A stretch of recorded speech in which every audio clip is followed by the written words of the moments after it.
Hello everyone. So in this video we will complete complexation and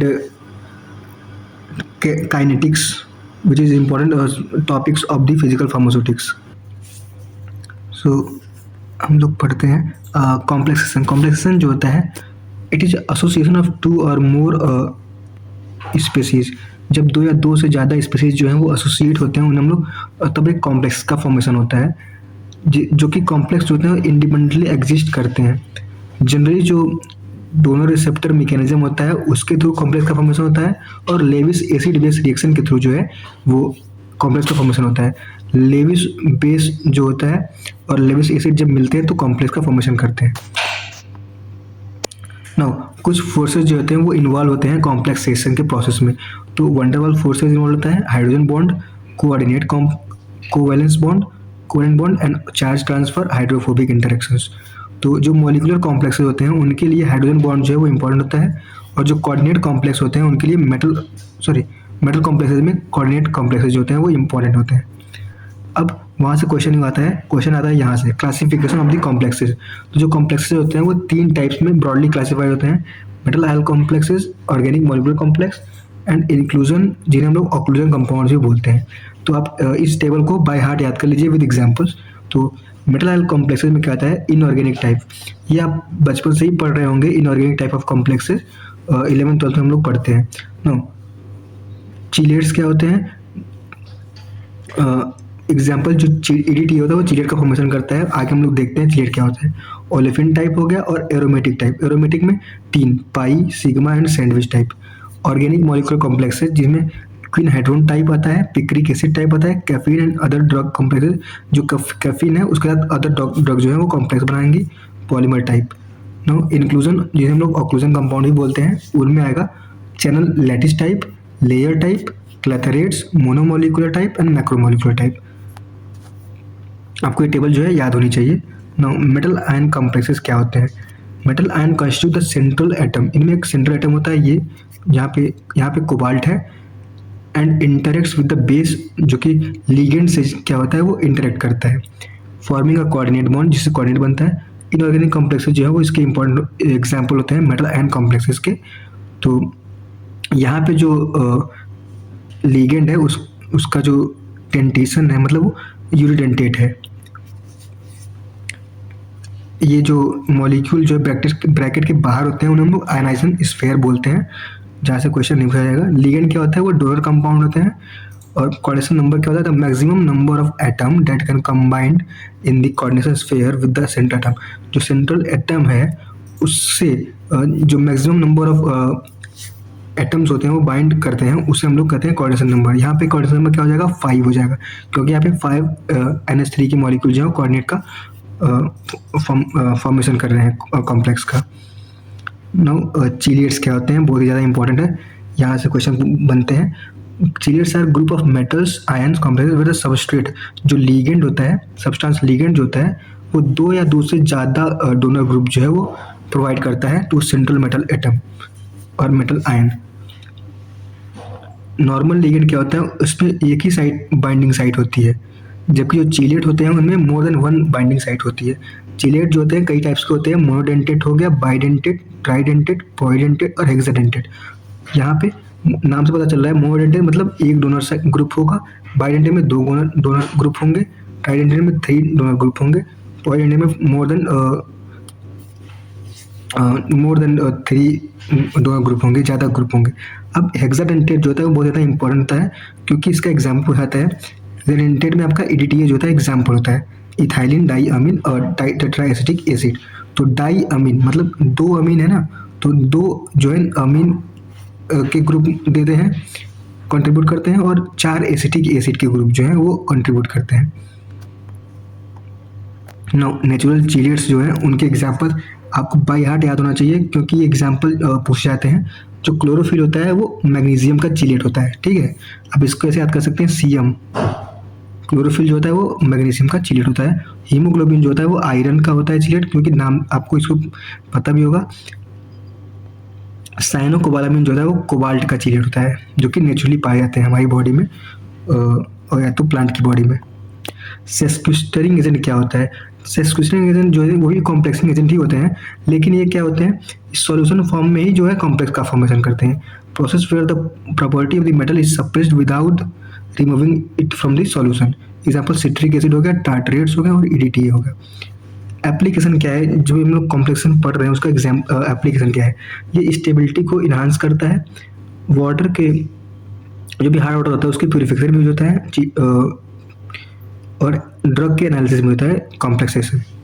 ठीक है, जो EDTA होता है वो कैल्शियम आयंस को रिमूव करता है फ्रॉम हार्ड वाटर। आपको पता होगा कि जो हार्ड वाटर होता है वो कैल्शियम और मैग्नीशियम उसमें जो है इम्प्योरिटी पाई जाती है। जो भी ऑक्सीडेटिव डिग्रेडेशन होता है एस्कॉर्बिक एसिड का, वो EDTA के द्वारा प्रिवेंट होता है। यहाँ पे एग्जांपल है procainamide essay based on the 1:1 चीलेट formation with cupric ion. Procainamide का जो एसे होता है वो उसमें क्यूपरिक आयन यूज होता है, इसमें हम लोग 1:1 चीलेट का फॉर्मेशन करते हैं। नाउ अदर मेटल कॉम्प्लेक्सेस, कुछ अदर मेटल कॉम्प्लेक्सेस जैसे कि ओलेफिन टाइप्स हो गए, एक्वस सॉल्यूशन ऑफ मेटल जैसे कि प्लेटिनम, ये एग्जांपल याद रखिए, प्लेटिनम, आयरन और मरकरी जो है वो ओलेफिन टाइप में यूज होते हैं। विच एब्जॉर्ब ओलेफिन्स, ओलेफिन्स मतलब क्या होता है, इथाइलिन होता है, and yield water soluble complexes. ये जो कॉम्प्लेक्सेस होते हैं एक्वस ओलेफिन टाइप, वो वाटर सॉल्युबल कॉम्प्लेक्स होते हैं। किसके साथ बनते हैं, ओलेफिन मतलब इथाइलिन के साथ और मेटल के साथ। मेटल में जैसे कि प्लेटिनम, आयरन और मरकरी, इसके एग्जाम्पल आपको याद रखने हैं। अब आते हैं एरोमेटिक टाइप। एरोमेटिक टाइप में 3 होता है, pi bond complexes, sigma bond complexes and sandwich type. Pi bond complexes में क्या आएगा आपका, एरोमेटिक बेसेस लाइक बेंजीन हो गया, टोल्यून हो गया, वो पाई बॉन्ड कॉम्प्लेक्स में आते हैं किसके साथ, Ag+ के साथ। Ag+ is silver. Well sigma bond complex में क्या होगा, सिग्मा बॉन्ड फॉर्मेशन होता है between ion and carbon of the aromatic ring. Delocalised covalent bond between the D orbital. देखिए आप सैंडविच का एक एग्जांपल याद रखिए, फेरोसिन बहुत ज़्यादा इंपॉर्टेंट है। फेरोसिन जो होता है उसका एग्जांपल था सैंडविच कंपाउंड का। जो भी एंटीकोगुलेंट्स होते हैं वो कौन कौन से होते हैं, सिट्रेट हो गया, ऑक्सीडेट हो गया, EDTA, जो कि इन विट्रो एंटीकोगुलेंट की तरह यूज होते हैं ब्लड में। ठीक है, अब आते हैं ऑर्गेनिक मॉलिक्यूलर कॉम्प्लेक्सेस। ये जो होते हैं वीकर फोर्सेस के द्वारा हेल्ड होते हैं, फॉर एग्जांपल हाइड्रोजन बॉन्डिंग हो गया, वैन डेर वाल्स फोर्सेस हो गए। यहाँ से क्वेश्चन नहीं आएगा। रेजोनेंस फोर्सेस, चार्ज ट्रांसफर क्या होता है, in charge transfer resonance makes the main contribution in the complex. Charge transfer complex में क्या होता है, जो रेजोनेंस फोर्स होता है वो मेन कॉन्ट्रीब्यूशन करता है कॉम्प्लेक्स के फॉर्मेशन में। नो यहाँ से एग्जाम्पल आते हैं, ड्रग एंड कैफीन कॉम्प्लेक्सेस क्या होते हैं, तो many acidic drugs forms complexes with methyl xanthines, जो कि कैफीन होता है उसके साथ जो एसिडिक ड्रग्स होती हैं वो कॉम्प्लेक्स का फॉर्मेशन करती हैं, जैसे कि सल्फोनामाइड हो गया और बार्बिटूरेट्स हो गए, ये एग्जाम्पल याद रखना है। और benzocaine form complex with caffeine, ये भी इंपॉर्टेंट याद रखना है एग्जाम्पल। नो पॉलीमर कॉम्प्लेक्सेस क्या होते हैं, many pharmaceutical additives like polyethylene glycol, CMC contain nucleophilic oxygen. इनमें क्या होता है, न्यूक्लियोफिलिक ऑक्सीजन होता है और ये कॉम्प्लेक्स पॉलीमर कॉम्प्लेक्स बनाते हैं। फॉर एग्जांपल आपका टैनिक एसिड हो गया, सैलिसाइलिक एसिड, फिनॉल हो गया। और पॉलीमर्स कौन से होते हैं, कार्बोवैक्स और प्लूरोनिक्स। एग्जाम्पल आपको याद रखना है, मोस्ट इंपॉर्टेंट एग्जाम्पल। अब जहाँ भी पिक्रिक एसिड कॉम्प्लेक्स दिख गया वहाँ पे आपको ब्यूटेसिन आपको मार्क करना है। Butesin picrate is uses 1% ointment for burns. Butesin picrate होता है वो बर्न्स में होता है एज 1% ऑइंटमेंट। तो ये क्या होता है, पिक्रिक एसिड कॉम्प्लेक्स होता है which comes under organic molecular complexes. Hydrogen complex में आपको बेंजोक्विनोन और हाइड्रोक्विनोन याद रखना है, नाम में क्यों ना रहा है तो आराम से आप इसको याद कर सकते हैं। इसमें क्या होता है, इक्विमोलर क्वांटिटीज जो है यूज होती हैं, दोनों की क्वांटिटी होती है। अगर 1 ये ले रहे हैं बेंजोक्विनोन तो हाइड्रोक्विनोन भी हम लोग 1 ही लेंगे कॉम्प्लेक्स फॉर्मेशन में। नाउ इंक्लूजन कॉम्प्लेक्सेस, इसको हम लोग ऑक्लूजन कॉम्प्लेक्सेस कंपाउंड ही बोलते हैं। इसमें क्या होता है, one compound is trapped in the open lattice और the cage like crystal structure of the other. एक जो कंपाउंड है वो उसके बीच में क्या होता है, फंस जाता है, उसको हम लोग इंक्लूजन कॉम्प्लेक्स कहते हैं। इसमें क्या होगा, चैनल लैटिस टाइप होते हैं, लेयर टाइप, क्लेथरेट और मोनोमोलिकुलर कॉम्प्लेक्स होते हैं, ये आपको याद रखना है। और इसके एग्जाम्पल्स बहुत ज़्यादा इंपॉर्टेंट है। तो चैनल लैटिस टाइप में क्या आएगा, स्टार्च आयोडीन सॉल्यूशन जो होता है, इसमें क्या होता है, आयोडीन मॉलिक्यूल जो है वो ट्रैप हो जाता है ग्लूकोज मॉलिक्यूल के बीच में। ये आप एग्जाम्पल आप याद रखिएगा, डीऑक्सीकोलिक एसिड, यूरिया, थाईयूरिया एमाइलेज जो होते हैं होस्ट की तरह काम करते हैं, जो कि चैनल बनाते हैं। उसके अंदर गेस्ट कौन होता है, पैराफिन्स, एस्टर्स और एसिड, इथाइल अल्कोहल और डाइऑक्सिन। नो लेयर टाइप में क्या है, कंपाउंड है क्लेज, कुछ कंपाउंड्स हैं जैसे कि क्लेज हो गया, मोंटोमोरिलाइट हो गया, ये जो है वो लेयर टाइप फॉर्मेशन करते हैं। ये हाइड्रोकार्बन्स को जो है इंट्रैप कर सकते हैं, हाइड्रोकार्बन, अल्कोहल को, ग्लाइकोल्स को। नो इंक्लूजन टाइप जो कि क्लैथरेट आ गया, क्लैथरेट में क्या होगा, जहाँ भी केज लाइक लैटिस आ गया दिख गया आपको, वो आप मार्क कर दीजिएगा। वारफेरिन सोडियम जो होता है क्लासिकल एग्जाम्पल होता है क्लैथरेट का, जिसमें क्या होता है, it is a clathrate of water and isopropyl alcohol. Monomolecular inclusion complex में क्या होगा, entrapment of single guest molecule, इसमें सिंगल गेस्ट मॉलिक्यूल जो होगा वो इंट्रैप हो जाएगा होस्ट मॉलिक्यूल के अंदर, फॉर एग्जाम्पल साइक्लोडेक्स्ट्रिन। अब what are the methods of analysis of the complexation, तो बस आप नाम याद रखना है, method of continuous variation, distribution method, solubility method, pH titration method, spectroscopy and charge transfer complexes. ये था आपका कॉम्प्लेक्सेशन के बारे में। अब हम लोग पढ़ते हैं काइनेटिक्स के बारे में। अब हम लोग पढ़ते हैं रेट जो होता है केमिकल काइनेटिक्स में, आपको क्या क्या इंपॉर्टेंट चीज़ें पढ़नी है, बस आपको इंपॉर्टेंट चीज़ें मैं बता देता हूँ। तो रेट इक्वेशन जो होता है वो dx अपॉन dt से हम लोग अपॉन d अपॉन dt कैसे भी हम लोग इसको डिनोट कर सकते हैं। इसमें जो साइन होता है, नेगेटिव साइन जो होता है वो रिएक्टेंट जो है, रिएक्टेंट का कॉन्सेंट्रेशन जो होता है वो डिक्रीज हो रहा है उसको बताता है। फॉर एग्जांपल हम लोग जानते हैं रिएक्टेंट का एक इक्वेशन लिख देता हूँ मैं आपके लिए, a plus B equals to gives a product c। तो जब रिएक्टेंट का जो कॉन्सेंट्रेशन है वो डिक्रीज होता है तो उसमें हम लोग नेगेटिव साइन देते हैं, और जो पॉजिटिव साइन होता है वो बताता है कि प्रोडक्ट का जो साइज जो कॉन्सेंट्रेशन है वो बढ़ रहा है। नाउ ऑर्डर क्या होता है, order of reaction, it is a sum of concentration terms which the rates depends. इसको हम लोग एक्सपेरिमेंटली डिटरमाइन करते हैं। ये जो ए यहाँ पे जो ए है और बी है, इसका जो सम होता है उसको हम लोग ऑर्डर बोलते हैं। मॉलिक्यूलरिटी, नंबर ऑफ मॉलिक्यूल्स और atoms colliding simultaneously to produce a reaction, कितने मॉलिक्यूल्स जो हैं वो कोलाइड करके रिएक्शन में पार्ट ले रहे हैं, प्रोडक्ट का फॉर्मेशन करते हैं। जैसे एग्जांपल यहाँ पे यूनिमॉलिक्यूलर हो सकता है, बाईमॉलिक्यूलर और ट्राइमॉलिक्यूलर।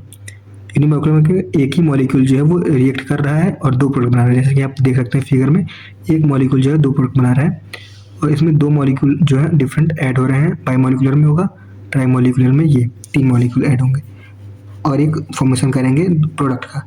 यहाँ से क्वेश्चन नहीं आता है, क्वेश्चन आता है हाफ लाइफ। हाफ लाइफ क्या होता है, half life is time required for the concentration of the reactant to reduce half of the initial concentration. ठीक है, अगर मान लीजिए इनिशियली वो 100 है तो हाफ लाइफ के बाद क्या होगा, कुछ टाइम के बाद क्या होगा, 50 हो जाएगा, 50 हो जाएगा। तो ये जो टाइम है, कितने टाइम के बाद वो 50 हुआ, उसे हम लोग कहते हैं हाफ लाइफ। और सेल्फ लाइफ क्या होता है, it is the time required for the concentration of the reactant to reduce 90% of the initial concentration. 90% reduce होने के लिए क्या होता है, हम लोग सेल्फ लाइफ बोलते हैं। ये जो है ड्रग के एक्सपायरी के लिए हम लोग जानने के लिए हम लोग सेल्फ लाइफ जो है यूज़ करते हैं। 10% डिग्रेडेशन जो है वो अलाउड होता है, इसका मतलब 90% अगर वो डिग्रेड हो गया तो प्रोडक्ट जो है वो खराब हो जाएगा। नाउ जीरो ऑर्डर काइनेटिक्स क्या होते हैं, ये बहुत ज़्यादा इंपॉर्टेंट है, यहाँ से क्वेश्चन बनते हैं। जीरो ऑर्डर काइनेटिक्स में क्या होता है, जो रेट होता है वो इंडिपेंडेंट होता है रिएक्टेंट के कॉन्सेंट्रेशन से। ठीक है, और ये जो इक्वेशन है वो याद कर लीजिए by heart, K equals to A naught minus A T upon T. और इसके जो ग्राफ में स्लोप आता है वो आता है माइनस के का। ठीक है, और हाफ लाइफ का फॉर्मूला क्या है, ए नॉट अपॉन 2k के नॉट, और सेल्फ लाइफ का फॉर्मूला हो जाता है वो 0.1 इंटू ए नॉट अपॉन के। इसको आपको याद करना पड़ेगा, और इसका जो यूनिट होगा वो मोल पर लीटर पर सेकेंड होगा। It is all about zero order kinetics. अब हम लोग पढ़ते हैं फर्स्ट ऑर्डर काइनेटिक्स को। तो फर्स्ट ऑर्डर काइनेटिक्स में क्या होता है, जो रेट होता है वो डायरेक्टली कॉन्सेंट्रेशन पे डिपेंड करता है, फर्स्ट ऑर्डर काइनेटिक्स। और इसका जो इक्वेशन होता है ये होता है के equals to 0.303 upon T into log A upon A minus K. ठीक है। इसमें जो स्लोप होता है वो के माइनस के अपॉन 2.303 होता है। स्लोप याद रखना है आपको, क्योंकि क्वेश्चन आ जाते हैं विच what is the slope of the first order kinetics, zero order kinetics, ऐसे क्वेश्चन आ जाते हैं। अब हाफ लाइफ बहुत ज़्यादा इंपॉर्टेंट होता है। वो क्या होता है 0.693 अपॉन के होता है। ये इनिशियल कॉन्सेंट्रेशन पर डिपेंड नहीं करता है, ठीक है ना। सेल्फ लाइफ का जो फॉर्मूला है वो T90 इक्वल टू 0.1052 अपॉन के होता है। आप इतना याद कर सकते हैं 0.10 अपॉन के। और यूनिट जो होता है वेरी इंपॉर्टेंट पूछा जा सकता है। रेट फर्स्ट ऑर्डर का जो यूनिट होता है वो सेकेंड इनवर्स होता है। Now coming to second order kinetics, जो कि रेयरली पूछा जा सकता है, लेकिन फिर भी हम लोग याद कर लेते हैं। K equals to 1 upon a into t into a minus x, ठीक है। इसका जो स्लोप होता है वो के होता है, सिंपली के।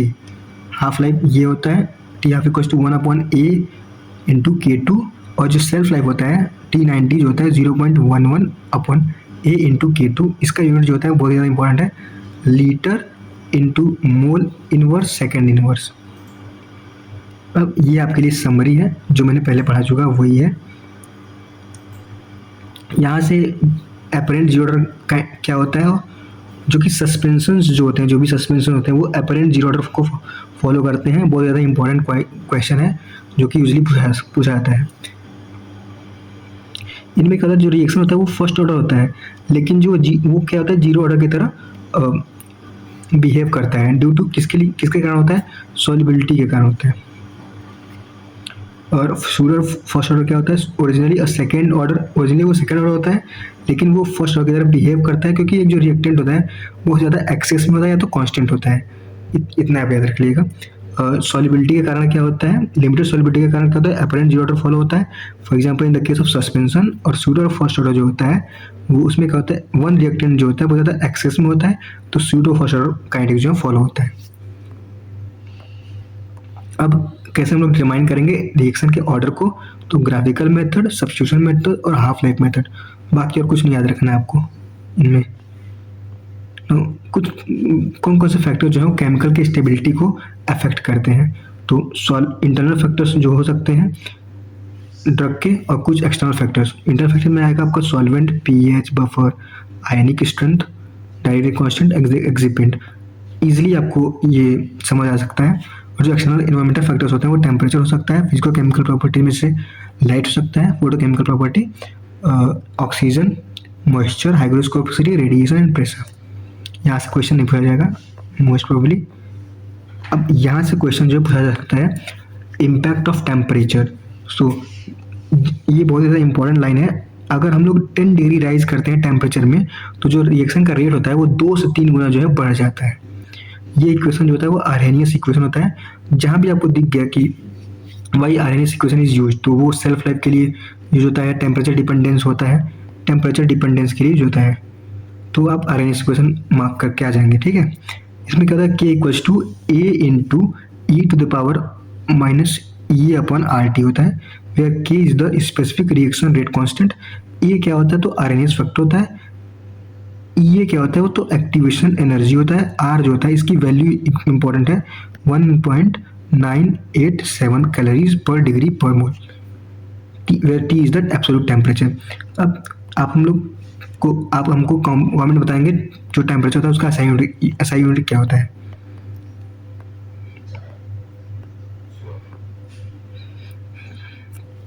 नाउ यहाँ से क्वेश्चन नहीं पूछा जाएगा। अब कैटालिस्ट क्या होते हैं, सब्सटेंस व्हिच इंक्रीजेज और decreases the rate of a chemical reaction बिना जो है केमिकल रिएक्शन में पार्ट लिए, उसे हम लोग कैटालिस्ट बोलते हैं। यहाँ से भी क्वेश्चन नहीं पूछा जाएगा। So this was all about the 2 topics, complexation and the rate kinetics. आगे की वीडियो में हम लोग इमल्सन्स और डिस्पर्जन सिस्टम्स को कंप्लीट करेंगे very soon. So thank you for watching. If you like this video please do let me know in the comment section. Thank you.